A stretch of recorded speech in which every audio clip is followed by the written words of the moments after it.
God. So God. So God. Gaudy stance. Gaudy stance. Good God, that's God. Okay, listen. Something I gotta tell you. And please don't judge me. Please hear me out here, okay? Because you're my friend, okay? And I am yours. And we are the world, motherfucker. The year was 1993. No, in 1993, I was but a wee lad. I was fucking 10 years old, man. Yeah. It's been a long time. Over 25 years, okay?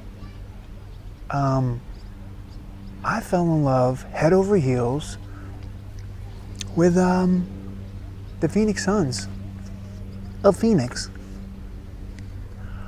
Cedric Ceballos,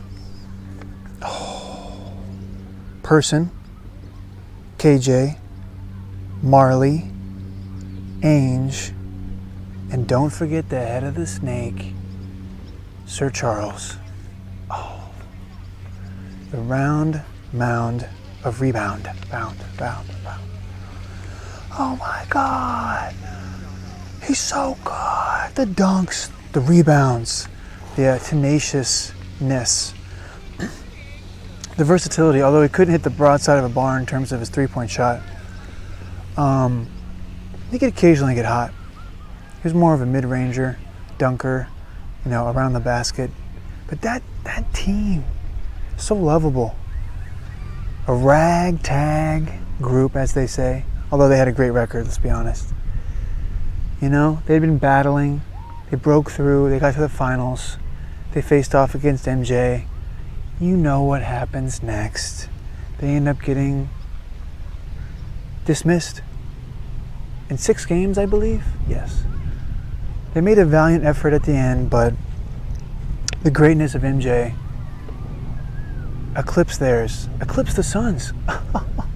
Pardon my pun. But I love that team. I love the guys on that team. I love the guys to a man. Each and every one of them. Yes, even Danny Ainge, who almost nobody likes except for his family. I'm kidding. I don't know why I said that. It's mean. And even KJ, who turns out is a really disturbing, gross guy. If you read some personal stories about what he did as a mayor of Sacktown. But I digress. I fell in love with those Suns because of the personalities, because of those beautiful, retro now, throwback uniforms. I saw actually the throwback Barkley jersey at this sports store that I've been going to. And I almost just brought out my credit card and said, charge me whatever the fuck you want, because I want that. Please take my money, sir. But no, I ended up holding back. A cooler head prevailed. That phrase does not really apply to an emotional purchase. It usually applies to some sort of anger. But no, you know what I mean. A little voice inside of me said, Simmons, what are you doing? It's just a fucking jersey. What are you doing, man? Don't do that. So I didn't, but it was a beautiful garment, as Gordo would say. It was a beautiful garment, and it was glorious, and I wanted to purchase it. And part of me wishes I had. It's also a Nash jersey, too. Don't even get me started. But going back to what the fuck I was saying, the Suns. That was a team I could get behind. And now, do you know where I'm going with this? Oh my God. Now, I got this team. The 2021 Phoenix Suns with D-Book, who I like now. I have started to like D-Book. And a great supporting cast. Mikal Bridges, Cameron Johnson, Crowder. The list goes on. I even like Sarge quite a bit. But, and this is hard. So many conflicting emotions. I am overjoyed that the Suns have moved on to the finals. The first finals, I can't even talk. The first finals since 1993. When those aforementioned Suns, pulled off some scrappy wins in the playoffs leading up to that showdown with the Bulls. And I was there every step of the way. That's when I fell in love, folks. Not to get too dramatic, but I'll go ahead and do it. With the round ball rock. Da da da da da da da da motherfucking da da da da da. Yes, NBA on NBC. That began a love affair that continues to this second. Okay, I'm obsessed. I've already talked about it. I watch every game. Even during the regular season, I would burn hours watching games. Yes, I sometimes multitasked, did some work while I watched, but that isn't. Do you see? If I eliminated this from my life, think about how much more productive I'd be. I don't even want to think about it. I block it out of my mind because it makes me depressed. But this is an addiction, folks. This is an obsession, and the Suns are at the spear point of that obsession, if that metaphor makes any sense, and I don't think it does. But I couldn't enjoy the win last night when the Suns beat the run out of gas, fatigued, tired Clippers who had nothing left. Reggie Jackson throwing up bricks, reverting back to the Reggie of old. Paul George looking like he was half asleep most of the game, like he had just taken his Xanax before tip-off. He played amazing the game before. Do not get me wrong. That was a legendary performance. And he deserves credit. But when they needed him the most, he was asleep at the wheel, as we've seen many a time. Sorry to be too smug. Sorry to be too arrogant there, but we've seen it before. I don't want to pile on. I like Paul George as much as somebody can like Paul George, which is very little. But the Suns defeated that flawed team. They did. And at the head of this snake is the one and only Christopher Paul, CP3, as the kids call him. Because see, MP3 and CP, do you get it? Talk about like a early 2000s nickname. I mean, we use MP3s now, but it's all streaming, and it's just kind of funny. It's a nickname of old. As I've detailed on this podcast many a time, I have never once enjoyed Chris Paul. I just said something. Let me just roll it back immediately. I appreciate his skill. I like him. I like his skill. I like his point guard abilities, his shooting, his mid-range game. He's a mid-range master now, especially. Great passer. He's a leader to a certain point. We'll get into that in a second. I'm not faulting his skill, okay? It's the style. It's his demeanor. I can't. I love this Suns team. I don't love Chris Paul. I'm sorry. And his presence on this team kind of spoiled the moment last night. And yes, it's the injuries. No Anthony Davis. LeBron is injured. No Kawhi. I mean,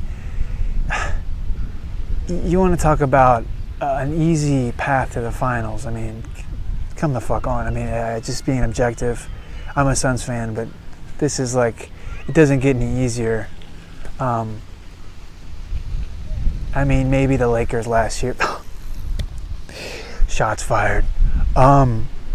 No, but there's always going to be injuries. But this year is absurd, and all the teams are affected. The ones that are still standing, and Chris Paul got hurt. Devin Booker broke a nose. I get all that, but I think I might be in the very slim minority here, because I have seen nothing but glowing coverage about Chris Paul. And yes, 41 points on what was it, like 15 for 24 for 26 shooting, some amazingly efficient number. He was raining threes at the end. He was just putting them away. It was a great closing performance. But the flopping, guys.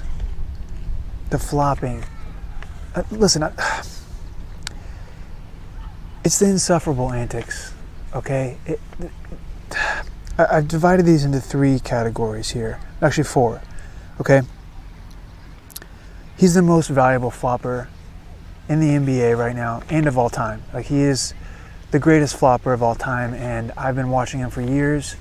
I observed him very closely with the Clippers, and that's when I really started to dislike the guy. I liked him when he was with New Orleans. I think because he was like, the scrappy upstart.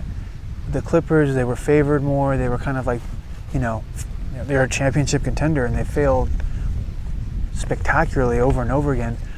But watching that guy, there was no reason to root for him. He was constantly complaining, constantly flopping, every call yelling at the refs, yelling at his teammates, yelling at the coach. Just the most prickly, annoying guy you could ever imagine. Yeah, and some people are going to say, well, that's what makes him great, Simmons, you son of a bitch, dumbass. Maybe you're right. But it hasn't worked in any other place he's been. Yes, he got hurt with the Rockets. Who knows what would have happened there? Maybe they beat the Warriors. And maybe not, because he choked away a lot of games with his play, not to mention his injuries. But you can't really choke away with injuries, but you get my point.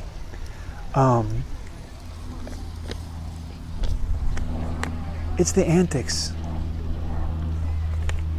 I can't fucking stand the flopping, man. Every fucking play, like even last night with DeMarcus Cousins, DeMarcus like kind of nudges him with his elbow, and Chris acts like he got shot. Like, dude, come the fuck on. I mean, Chris Paul, he made me like Patrick Beverley for a little bit there. And I hate Patrick Beverley, but just like watching them interact, I was kind of like, part of me kind of liked Patrick Beverley getting in his ass, And I hate both those guys, not as people, as players. But sports hate. Come on, I don't hate the people. Come on, but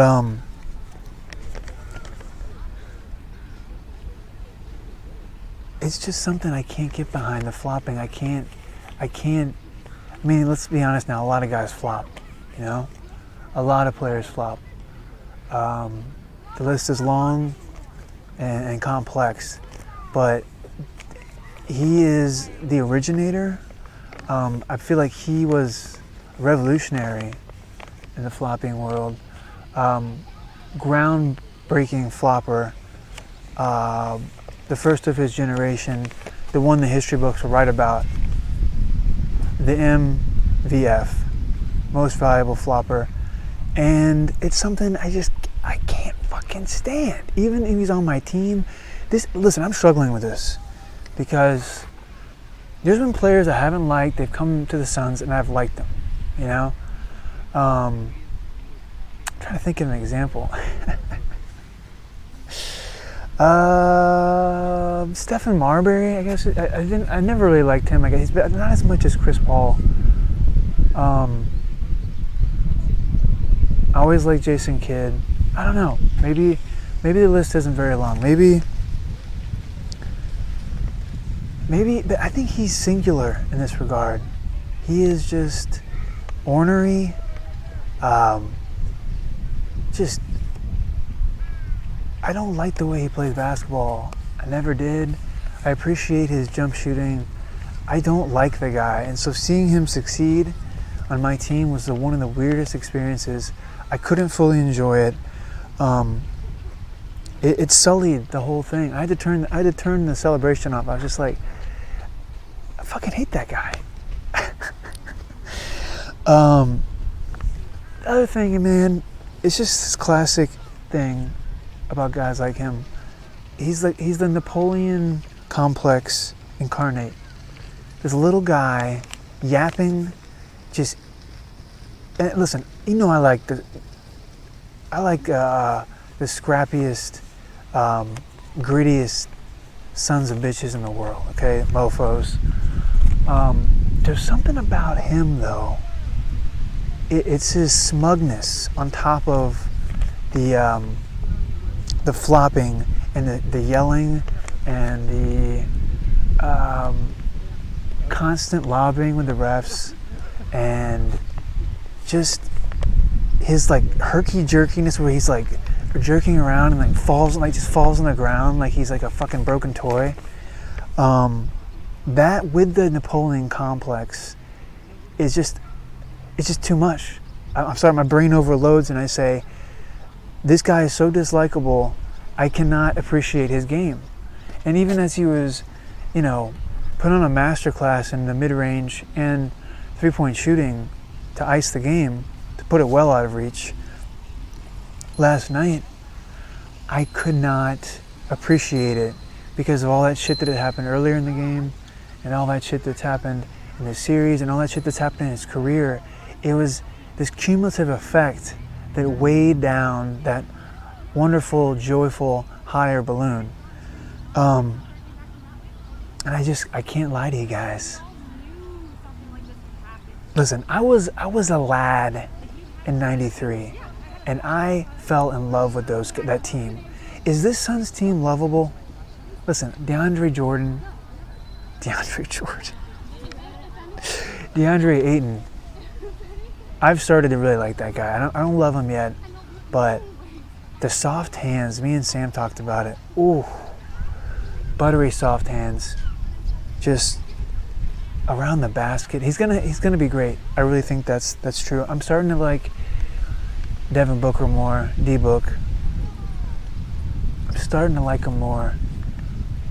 Scoring, the mid-range, again, these guys are just great in the mid-range. Him and Chris Paul.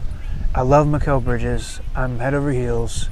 The long arms, the tenacious defense, the improving shooting, the improving mid-range game, the cutting, the athleticism. Love that guy. Cameron Johnson, what a revelation. Going to be a great player.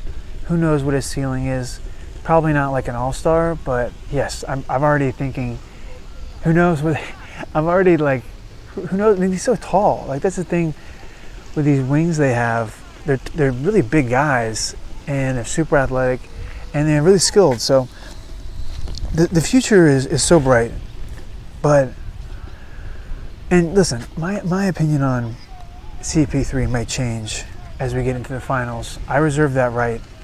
But he's insufferable. And maybe if I was on the team with him, I would like him, but I don't think that's all his teammates except for DeAndre Ayton and Devin Booker, I guess.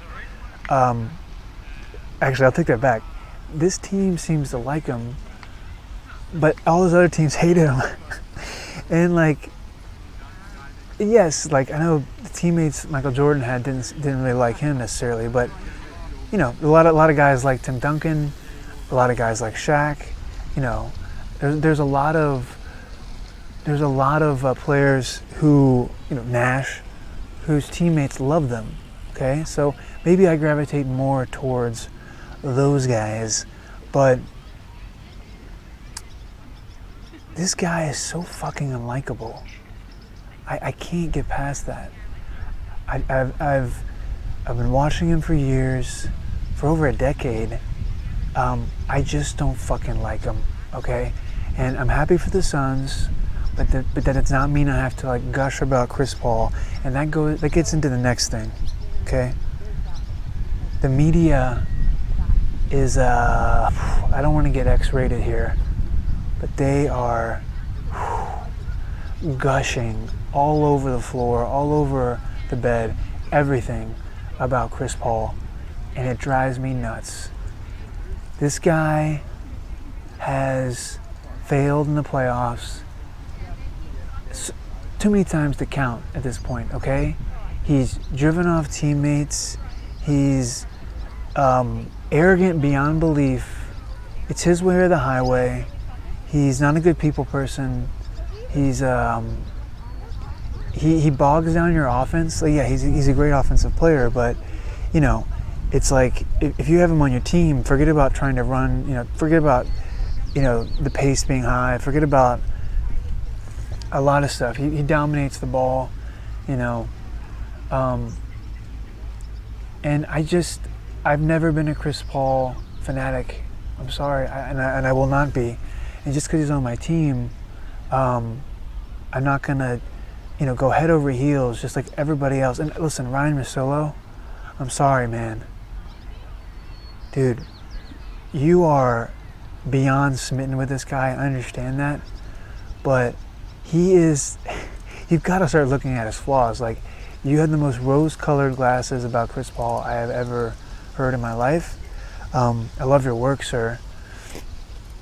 But for fuck's sake, there's a reason why he has gone from team to team. There's a reason why a lot of his teammates don't like him. And this team is a bunch of young guys. He's like a quasi-basketball father figure, in a way. And it's like the perfect team for him.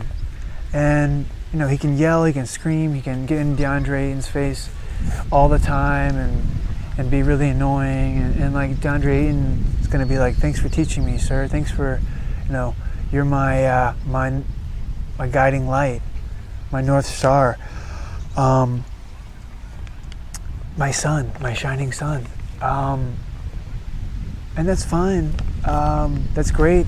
But it doesn't change the fact that for the majority of his career, he's not been a good teammate, and he's out for himself. He's a selfish player, even though he passes, and he's unselfish on the court for the most part. He's just a selfish guy. It's like he never has adapted his game, and whenever he's been asked to, well, I totally take his side in Houston, by the way, with Harden. I wouldn't want to adapt my game to him either, but we can't just erase all the history and gush uncontrollably without pointing out some of his flaws. I mean, come on, man. For fuck's sake. But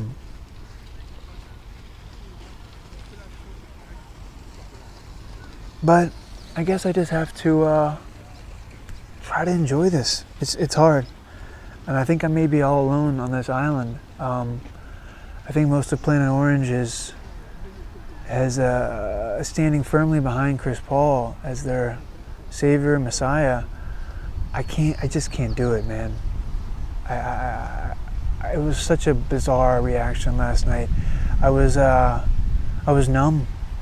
I was numb to the celebration, And part of it was in LA, so as Kawhi stares on blankly, emotionless per usual, probably gonna go to the Lakers next year, whatever the fuck he does, who cares.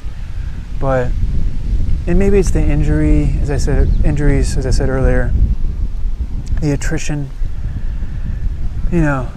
Chris Paul's moment doesn't if he had gone through like what Dirk Nowitzki went through and beating Kobe and beating he beat the Spurs, he beat the fucking Thunder, in that amazing series, and then LeBron. Like, if it was, the injuries kind of prevent that, But come on, I mean, the Suns beat all these flawed, injured teams. I can't enjoy it, and that's not the main reason. The main reason is Chris Paul, because he's the head of the snake. He's the leader. I like Monty Williams. This is so bizarre. I wish I didn't feel this way, but this is the honest feeling I'm getting. It just feels like a lucky asterisk kind of run, and Chris Paul is leading the way. And if Chris Paul gets a title, that means it's going to change his career. And part of me wants to be like, that's great for him, but he's not a good guy. He's so fucking annoying. Can you honestly tell me that he's not like the flopping, the barking at everybody? How is that? Does he have any fucking fans? Like, I can't. And this is for once. It's not about the stats. 41 points. I love his stats. Okay, I mean for the most part, he's not as great of a shooter as Steph, obviously, as Nash, as Stockton, you know. But he's one of the greatest point guards we've had. It's not about the stats. It's about him, okay? Maybe I'm being a little bit too emotional. Maybe I'm in my feelings too much about who he is as a person on the court, you know? But why do people hate Pat Bev? It's his antics on the court, man. You know? Why do people hate Draymond? He's a great player, but it's his antics on the court. That shit fucking matters, all right? And I'm not going to look past it. You can't make me. You just can't. But, and I'm not talking as loud because there's people around me. I'm outside, in case you didn't know. A crow is staring down at me right now like it wants to fucking eat my face off.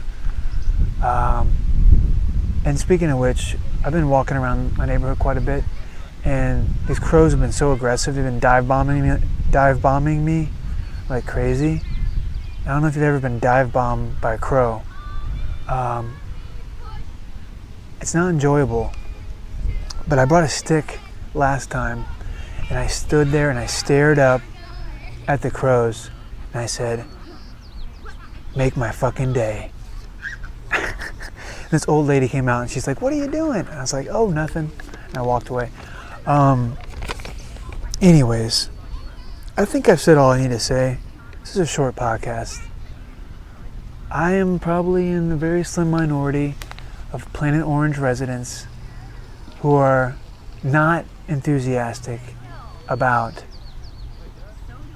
this title berth. Oh, I'm sorry, finals berth. Excuse me. Let's not get ahead of ourselves here. I just can't. I can't get there. And just to be clear, I don't live in Phoenix, but I am a resident of Planet Orange. Okay. I think that's all. So thank you, Chris Paul. Thank you so much for delivering this finals berth, being insufferable, being smug, being arrogant, being a loudmouth, Napoleon figure of the NBA all these years, and for brainwashing the young Phoenix Suns into buying into your bullshit and leading the Suns to a finals berth. You know, because when the history books look back on this season, they're not going to remember, no one's going to remember all the injuries. They're just going to see Chris Paul. You know, the historians will remember, the true fans, the Bill Simmons types will remember, but not the layman's, not the casual fans. They're just going to see Phoenix Suns. Now I'm getting way ahead of myself now. They haven't won the fucking title yet. I understand that. They haven't won the title yet. But with no Giannis, you know, I mean, he might come back, but with an injured Giannis, with an injured Trae Young, oh, but I do want to see Trae Young versus CP3. That would be fun, right? Two small in stature point guards going at it, young and old. But I would give the advantage to the Suns there. The Suns are in the catbird seat here, objectively speaking. And I think Milwaukee at full health, I really don't think Giannis is going to be back anytime soon. I could be wrong. Not a doctor, but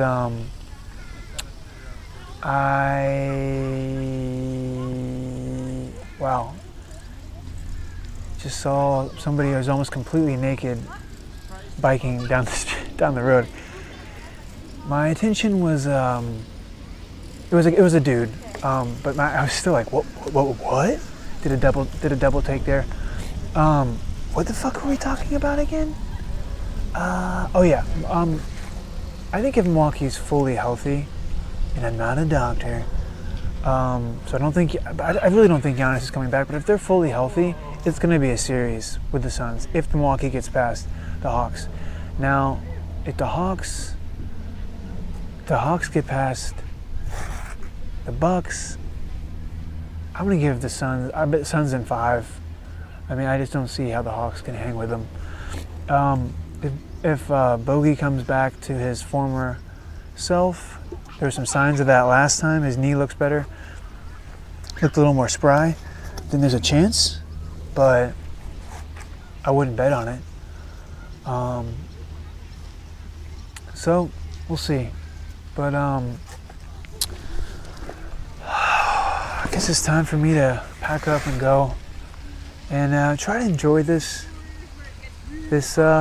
first finals berth since 1993, over 25 years ago when I was a wee lad, fresh-faced, sitting Indian style, probably wearing some Sambas and an Umbro shirt with some fucking Umbro shorts, sitting about 5 inches away from the TV, the little box TV, watching Charles Barkley go, well, can't really say toe-to-toe, but trying to beat the juggernaut Bulls.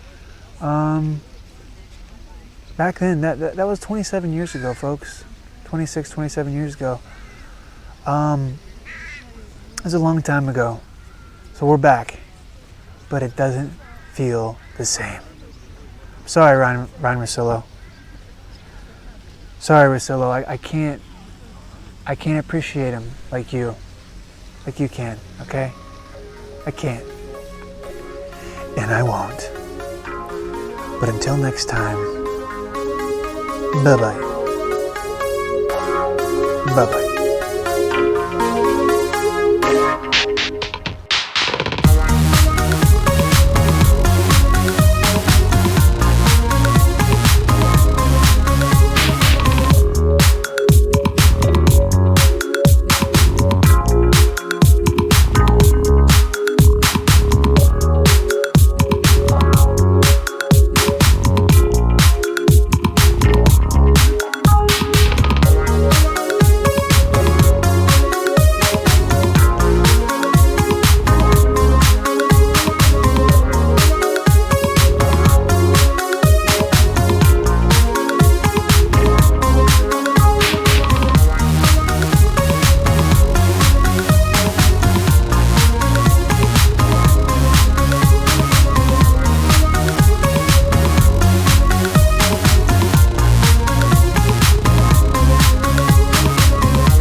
So God.